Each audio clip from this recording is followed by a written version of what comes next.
We're going to be discussing with you today.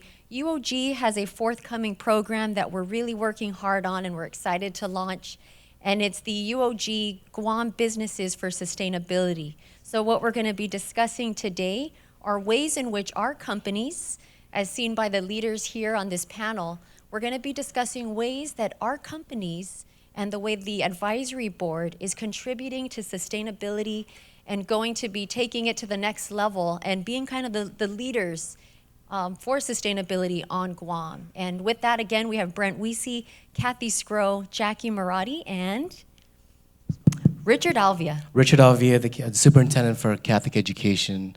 Archbishop Burns was not able to make it because he's on a retreat, so I'm his proxy for today. Wonderful. Great to have you.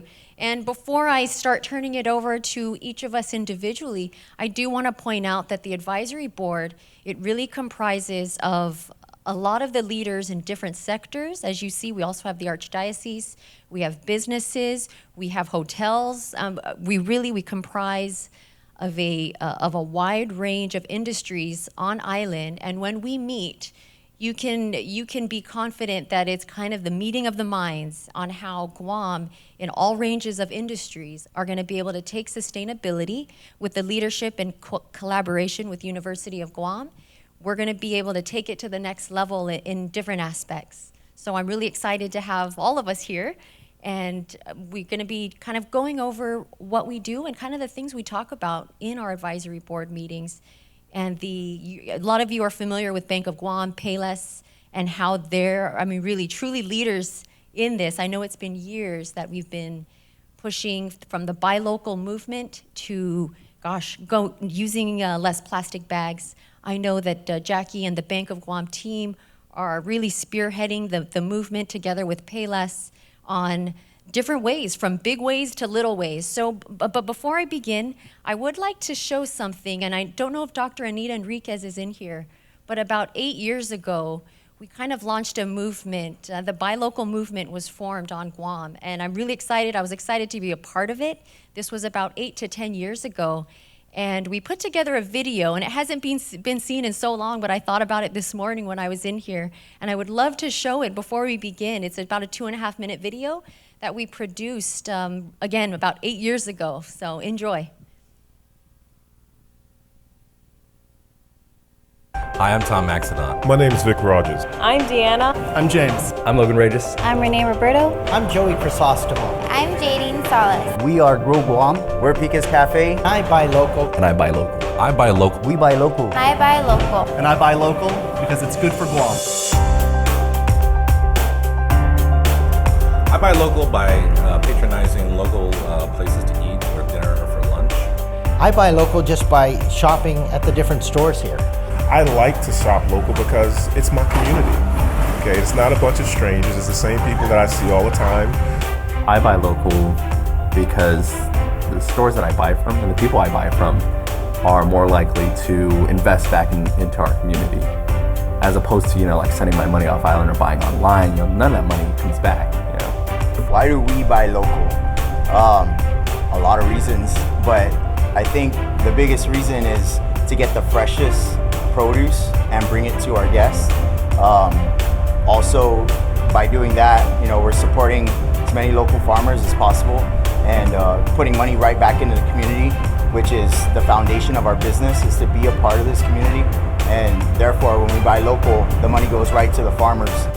The biggest reason I buy local is because it's important to me to support locally owned businesses, because I know they hire locally, and that's more money into people's pocketbooks here. The more money that people have locally in their pocketbooks, the more money they spend locally. When you buy from a local company on Guam, 100% of it stays on Guam. It gets regenerated back into the business and into the family, and when that happens, they're able to support the community more. The other reason I buy local is because when I'm buying locally, I'm dealing with people I know, and they know me, and we have that rapport. They reward me for being a local customer, and being a musician, that helps, especially when making big purchases, and I can talk to these guys when I need something, and they're really willing to work with me. It's really all a part of being on Guam. It's a very social environment. I love it here. And the part I love most is the people. Okay? And People are helped when we spend our dollars locally. My name is Vic Rogers. I buy local. I buy local. We buy local. I buy local. I buy local. I buy local. And I buy local because it's good for Guam.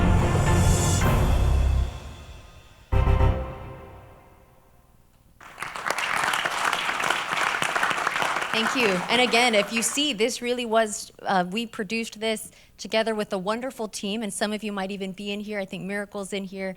We had a fantastic team putting that together, and that had to be roughly 8 to 10 years ago.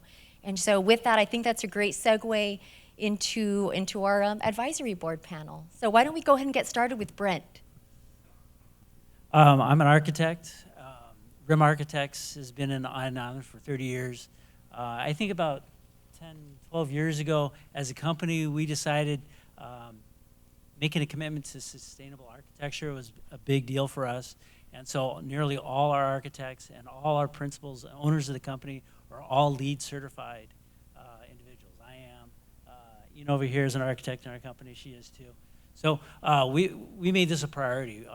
We did the first LEED project on Guam up at Nimitz Hill. PFC now the GPA office, they're all LEED certified projects. So we took this very seriously. So when they were talking about doing this, and before that there was the energy, the UOG and energy office was doing the energy task force. We were involved with that. So we want to see this happen on island. We want to see more of this happen on island. So we're very committed to doing this. And so we looked at our office here and said, why can't we become self-certified as a green office? And there is no program for us here in Guam. And so our San Francisco office was doing one in San Francisco because there's a green San Francisco Go Green program. And so they were doing that there, and we said, well, let's look at it and see if we can adapt it for Guam. So we did that, and we committed to our office going green here in Guam. And we'll talk about that, I think, a little bit later. But so this is something we're committed to, and we're very, very excited to be here. Yes.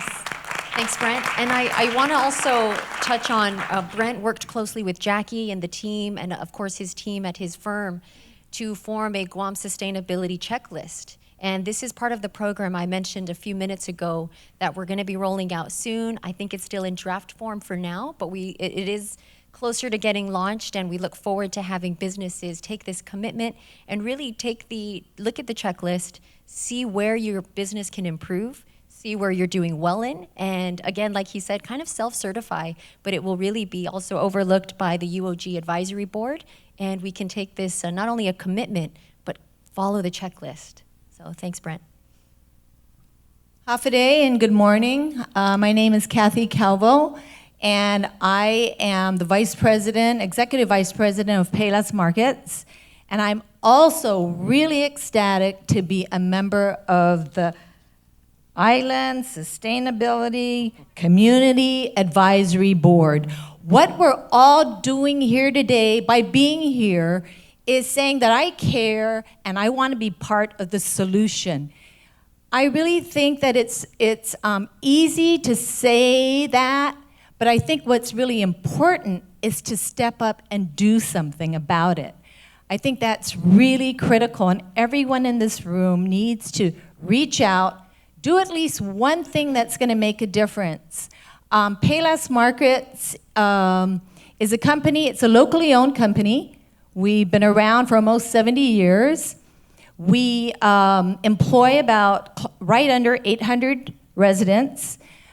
We bring into this island every week between 22 and 30 containers, and then we fly in about 12 containers by air freight.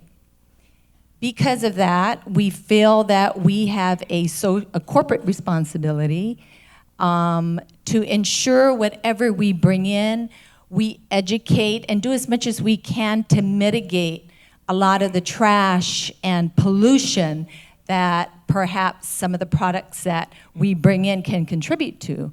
I would also like to share that we are a huge advocate for local businesses, and local farmers. We have about 125 local farmers that we purchase our products from. We started about 15 years ago giving out 5-cent rebates to encourage people to start bringing in reusable bag. Over the years, we've refreshed our program. In 2012, we started a program called Mission Zero Bag Program.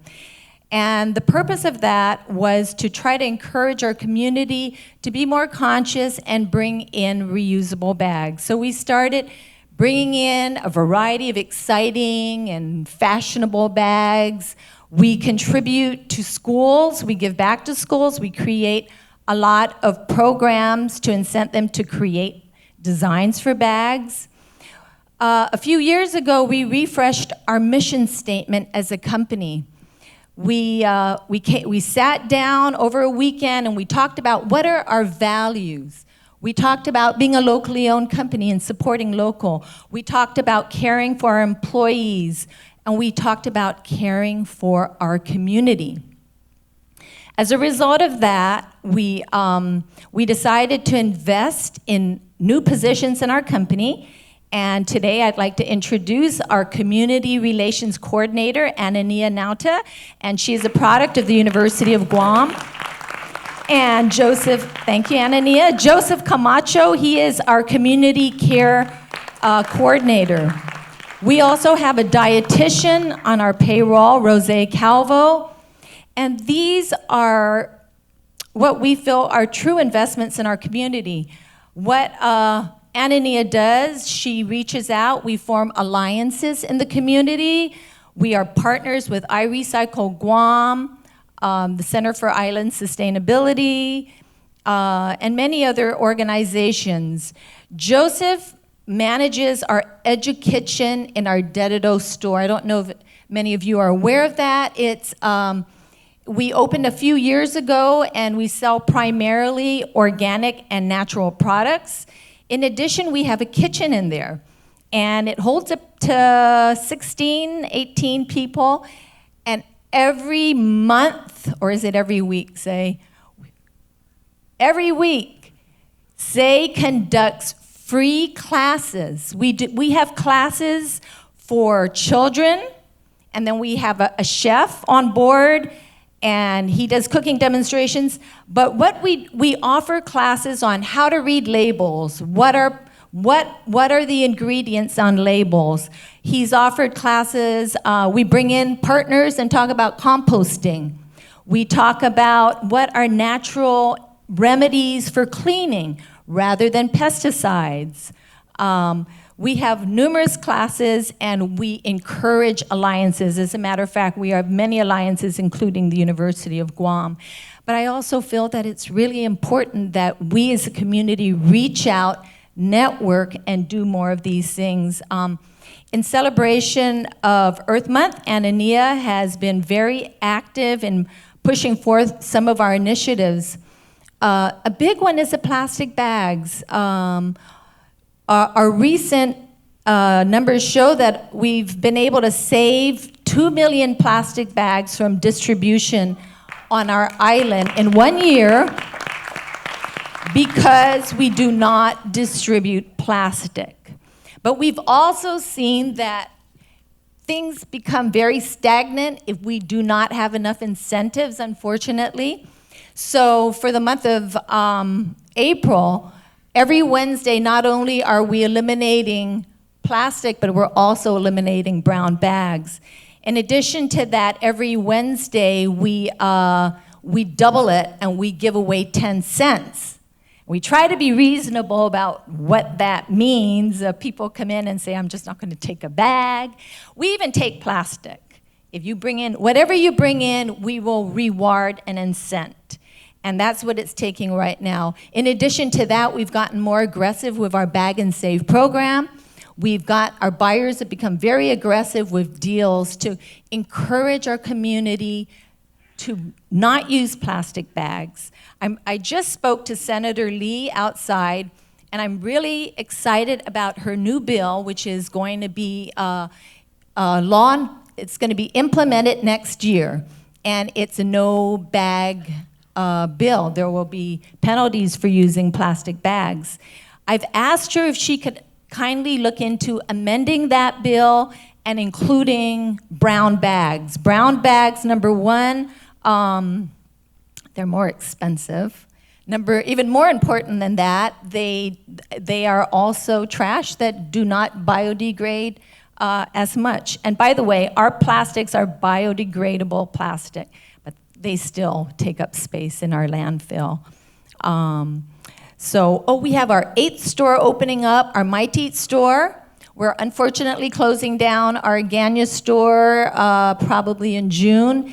And our My Teat store, we have LED lights, energy efficient equipment, and that's going to be our model store for new refrigeration with closed doors. Unfortunately, some of our stores are really, really cold, and I have heard that. We try to make products accessible and friendly, but so all of them will have closed doors. We're going to put solar panels in that one, and we are going to install solar panels in our Mangilaw, Sumay, and I think it's our Jigo store. So we're really taking efforts to ensure that we're a sustainable company and we're doing the right thing. So those are just some of the ideas that we as a company are doing, and I really encourage everybody in our community to align and do something that will make a difference to reduce the carbon footprint on our island and throughout the world. Thank you. Thank you, Kathy. Hafaday, good morning, everyone. Hafaday, good morning, everyone. Hi, Hafaday. Mananat sa Diyos and magandang umaga sa inyong lahat. My name is Richard Aliva, and I currently serve as the Superintendent of Catholic Education. No, I am not the Archbishop. He was not able to attend because he's doing our faculty and staff with the Chancery retreat for today. In the context of where I come from, just for the record also, I'm a public school product myself. So I am a hybrid product of the Aganya Heights, Agueda Johnson, George Washington, University of Guam, and then the Jesuits. So one of the beauty of attending a Catholic school, I work with 14 Catholic school administrators on island. We encounter theology courses in our schools.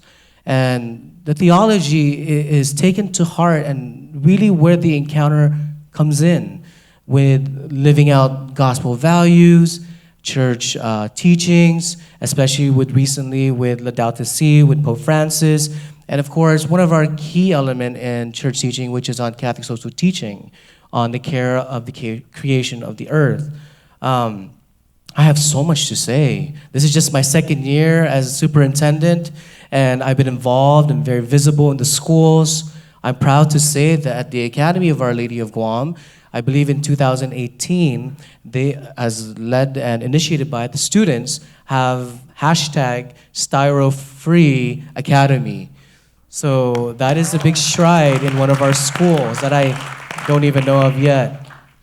We have other schools that are ongoing in line with the teachings of the church in our theology classes that students are inspired to be called and to be challenged to fulfill God's creation and to sustain that, not just for ourselves, but for everyone, and how to take care of these challenges that we meet. I was just holding on my cell phone and I was teased by one of the leadership, Richard, why are you carrying an old cell phone that's 3-4 years old? And I said, because it still works, you know? And part of the teaching of the Church of Catholic social teaching is about taking care of God's creation and stewardship.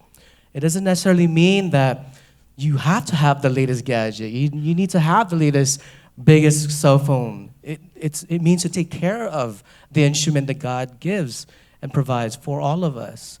I'm excited to be part of this journey in my new leadership role as superintendent with the Catholic schools. From the high school to the middle school, they are involved in the iCycle program with Peggy Denny.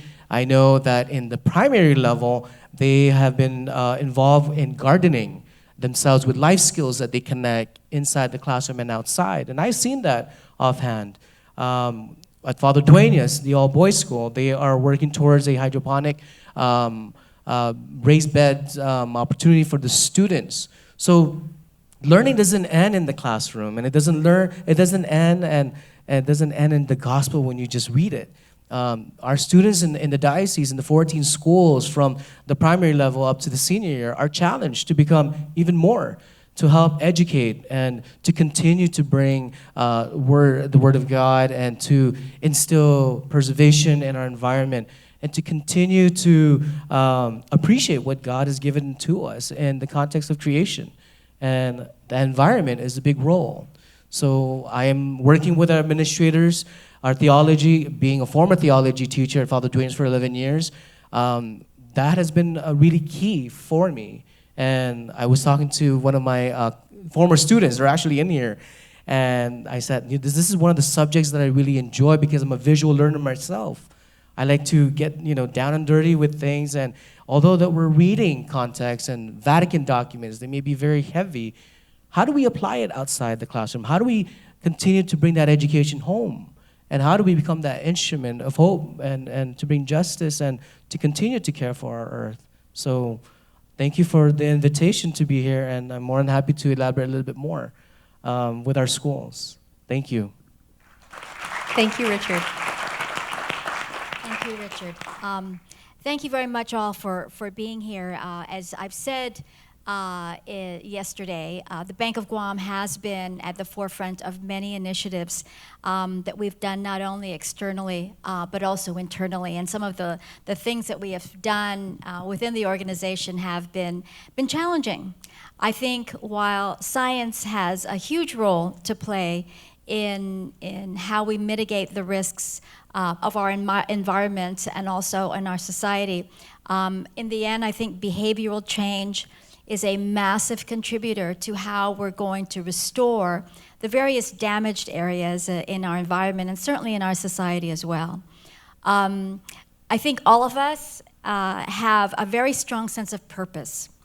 And I think when you have that strong sense of purpose, working on sustainability and other issues becomes second nature. For us, it being one of the genesis of the Bank of Guam's founding principles, it becomes a natural for us. Our founder left a very good paying job. He started us while he was going door to door asking for money for selling stock. He was up against the largest banks in the world at the time: Bank of America, Chase Manhattan, Citibank. And little did anyone know that we would outlast all of those banks. I think probably the biggest motivator in how we have operated is that we were founded to serve the community. Mr. Guerrero many times could not say yes to a number of the loan requests being given to him because his bosses in the United States did not understand why he was even being asked for these requests. And he understood the culture, he understood the need, he understood and knew a lot of the people, and he knew that these were the right things. And so too, our partners on the board, they know that what we're doing is the right thing.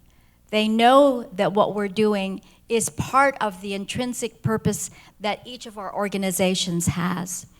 And so we have started a corporate social responsibility workshop that we began in January following 2 long workshops. Thank you, again, the Center for Island Sustainability for sponsoring those in January, which we have later rolled out to a number of our leaders.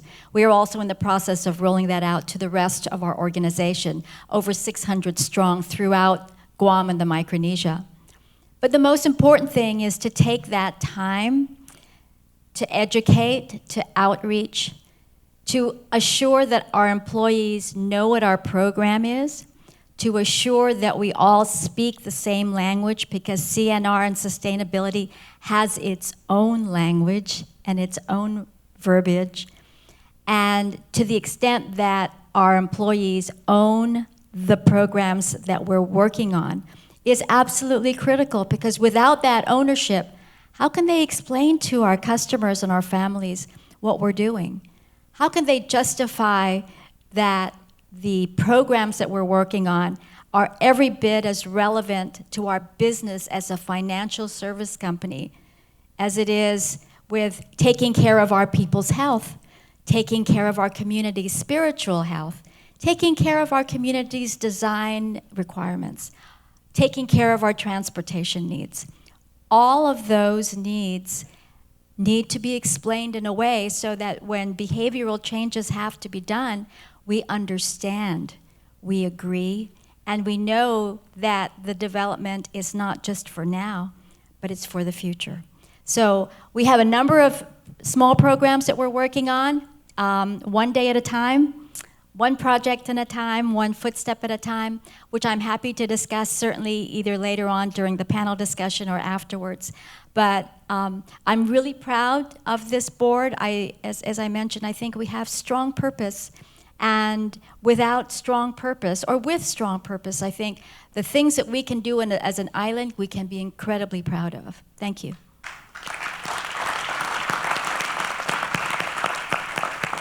Yes, Phil, how are we doing on time? 13 more. Okay, wonderful. And you know, on behalf of the board, Jackie here is also our chairwoman of the board. I'm your vice chair. We have our board members. And, you know, we always share in our meetings kind of some updates on what we do. And I know Sophia's not up here. I saw her here a little bit earlier. But for those that aren't aware, and I don't know if Sophia spoke earlier, but I do remember someone making a comment about the hotels, and I do got to commend the Hyatt. One thing they've committed to doing is not putting water bottles. They're no longer putting water bottles in the hotel for their customers or their guests. So a big shout out to Hyatt. I know they're taking some massive steps. And again, like Jackie said, little steps.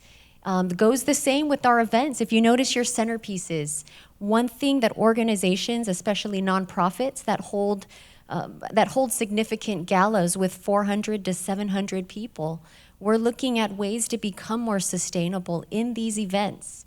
And a great example, I think the Marianas Conservation just held a beautiful gala here a few weeks ago. We had the GMH volunteers last week, and a number of events that the Hyatt has held. If you observe the centerpieces, which used to be very elaborate, most of the flowers typically are flown in, and you know, they're not really reusable. But what we're trying to push, and Jackie's been a wonderful proponent for this, is if you observe these centerpieces, we've also had edible centerpieces or reusable centerpieces. And I would like to acknowledge Chef Markle in the back, because Yes. he's been so instrumental in this. Thank you so much. Yes, a wonderful job to Chef and his team. I know Chef Mirko and Sophia Chu have been really leaders at the forefront of the hotel industry here on island, and we're really proud to be partners with you. We're proud to have you on the advisory board, sharing the ways you're becoming more sustainable. And I think it's going to be a great example for the rest of the hotels on island who, like our guest speaker mentioned, we are a tourism industry-driven island. And if we have hotel leaders such as the Hyatt Regency leading the way, you know, what's to say it's not going to happen? You're going to start seeing small changes from all the other hotels starting to follow suit. And I think the water bottles in the guest rooms are really, it might seem small, but goes a long way considering how often they turn the rooms. One of the ideas that Jackie had shared with the board, and I'd like to encourage everyone to do it, is our company no longer has water bottles either in the office or any of the break rooms, and we've asked all our employees to bring their own flask or container, no straws. The one that met with a lot of heartache was the Keurig cups. Right, gang? It was a really hard one. Everyone was so used to the regular Keurig cups in the morning. And another suggestion was many of us have balutan. After for lunch, we go and we get takeout and we bring it into the office. And that's a styrofoam that we bring into the office. So we are looking at ways to either have employees bring their own container or perhaps consider investing in it and saying, here's a one-off for Merry Christmas or something. But those little things really contribute to, we're doing a waste characterization study in not only in our office, but in one of our stores. So we can get an idea and gauge and monitor and bring down the amount and types of trash that we are putting out. So these are some of the suggestions that we've discussed and I'm implementing. You said styrofoam. I just wanted to go back to one of the schools that I know has implemented a styro-free academy. And Academy of Our Lady of Guam is the all-girls school in Agana, and they led this styrofoam-free environment. Oh, the three of you. There you go. 3 alumni right here. And so there's no styrofoam in that campus. I've been meeting with administrators about their accreditation. Staff and faculty have invested in their water bottles. These girls, the Stuco leaders, they themselves have initiated that, we are going to stay styro-free. And this is a living testimony and a witness that if one school can continue, why not the others? So it's a challenge and it's a model. And I think that continues to be infused in our curriculum in theology. I was going to add as well that Thanksgiving last year, we always have a quarterly employee dinner. And last Thanksgiving, we went out and said, there will be no single-use plastic, styrofoam, nothing. And that everyone had to bring their own cup and bring their own reusable, of course, cup, reusable dinnerware and diningware. And that meant, there was a little bit of pushback on that. Why, whose idea? As it turned out, we made it kind of a contest. It was unplanned, but people had so many different ways and different containers. Some were personalized, some were customized, some looked very generic, but it didn't matter because what we did was we just took pictures of everybody and we posted it on our internal newsletter and it was a hit. And it wasn't quite so, there was no stigma attached. It became, hey, I'm cool because I have this. We've also done that, I think, when we go sometimes to restaurants and stuff. We bring our own containers, and people are a little bit taken aback by that. But, I think so long as you're very confident about it, how you just naturally you fill up your container, I think it works. And you become very much a mark in the community in terms of what you do. You really have to behave it. You really have to do it, because we can stand up here and talk about all the great stuff, but unless we're out there with our own little plastic containers, it's going to have no meaning.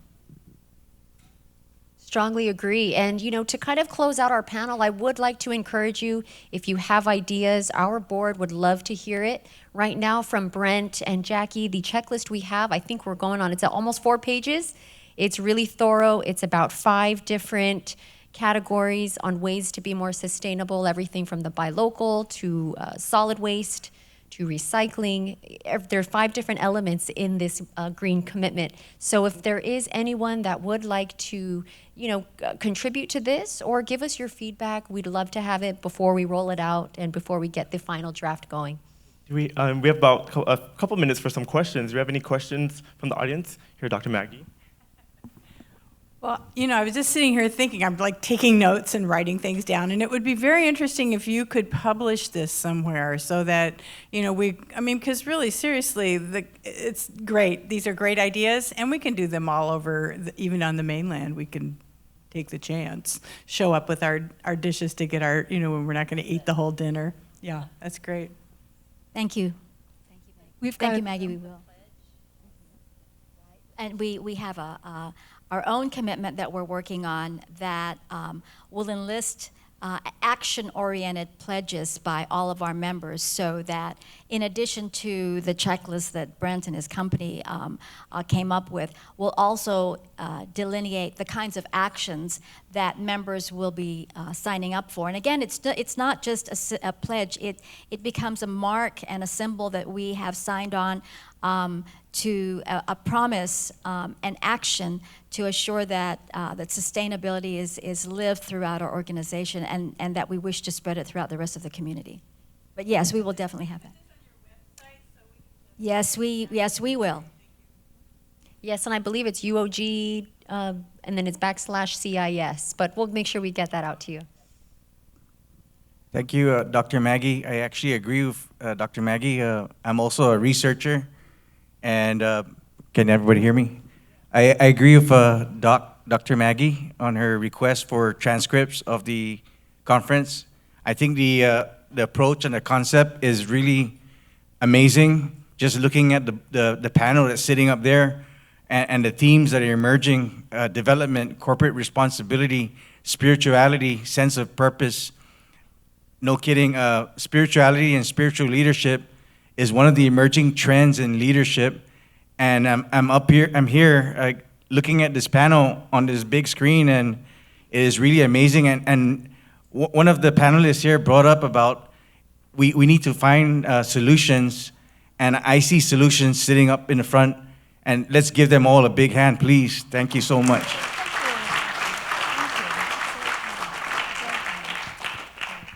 And then we have a question on this side. So, though Payless started the Zero Plastic program, it is still a big contributor to the waste due to the packaging of all the food items it sells. In order to reduce waste, even if it's only a little, have you ever considered to imply like a bulk buy section in order to encourage us islanders to bring our own containers to help reduce the food, the waste from the packaging?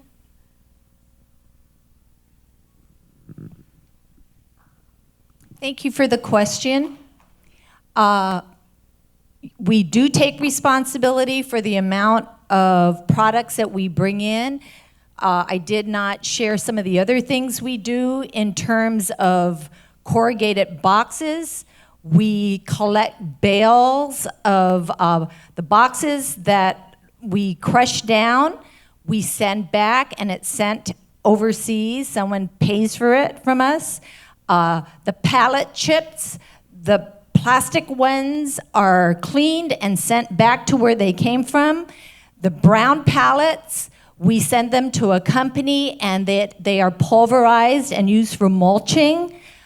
D-Tree Plumbing comes in, they take our oil, and it's disposed of properly. Now, with regard to large bulk size, that is actually something that was recently discussed at our buyers meeting, and we have to be open to the fact that we have consumers that their affordability would be small sizes, but we are actually in the discussion phase of looking with some of our suppliers for bulk. So that's definitely something right in front of us that we are looking at. But we can't be, we have to be able to satisfy the market as a whole. But that's definitely one area that I promise you that we're going to get into. Okay, and with that, again, I'd like to thank our board, our panel of guests today, and thank you to Phil and Dr. Austin for having us today. Please, another round of applause for the panel.